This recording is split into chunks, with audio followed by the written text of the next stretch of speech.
So today we're going to talk about adductor strain. So groin issues are typically make up about 2 to 5% of athletic injuries, and the adductor muscle or the inner thigh muscle being the most common muscle injured in the groin. So typically it is from a repetitive movement injury, so just repetitive stress to the inner thigh muscles during activity.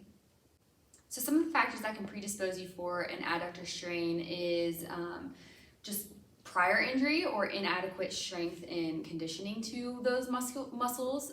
This injury is typically seen in sports where there's a lot of repetitive leg contractions. So we're thinking cutting, sprinting, kicking, torso rotation, and things like that.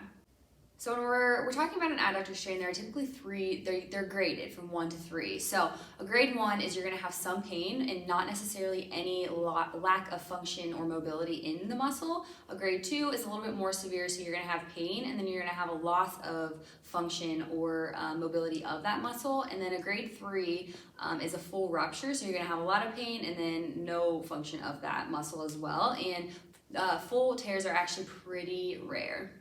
So typically what we see in the office is either a grade 1 or a grade 2. And what you'll experience is you'll have pain in the inner thigh that is made worse from contracting or using that muscle. So when you come in with an adductor strain, typically what we'll also do is just evaluate, any areas that could have created some compensations within your movement pattern to create that excess load on that adductor muscle. So we're gonna check out the low back, we're gonna check out the hips, the knee, and then as well as your arches and how you're walking through your gait pattern. So it's definitely important that when you do have an adductor strain that we get it treated right away, because adductor injuries can be chronic. They can last a while if they do not get full care and treatment right away. They can kind of just linger and end up being real career-threatening injuries. So it's very important that when you do get any pain in that inner thigh or think that you sprained or strained that adductor muscle, that you seek treatment right away so that we can get the pain gone, the muscle healing, and then any of the compensations that occurred fixed so that we can prevent, further injury or from the injury, progressing even more throughout your sport. So a lot of the treatment that we do in the office, like I said, is chiropractic adjustments to, again, areas of the low back, the hips, and then the feet as well. And then we do a lot of soft tissue, again, to the muscle that's injured, to other areas that might be tight, different areas of the hips, low back, things like that. And then definitely focusing in on the rehab component. So getting some stretching in on different muscles, and then the strengthening component. So again, like I was telling you, that the strength is going to be important to prevent kind of further irritation, further injuries in your career as you continue playing that sport.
is experiencing pain in the inner thigh due to repetitive activity or your sport, and you think you might have an adductor strain, again, it's really important that we get this treated in a timely fashion. So please call the office at 513-463-3011 and we can help you out.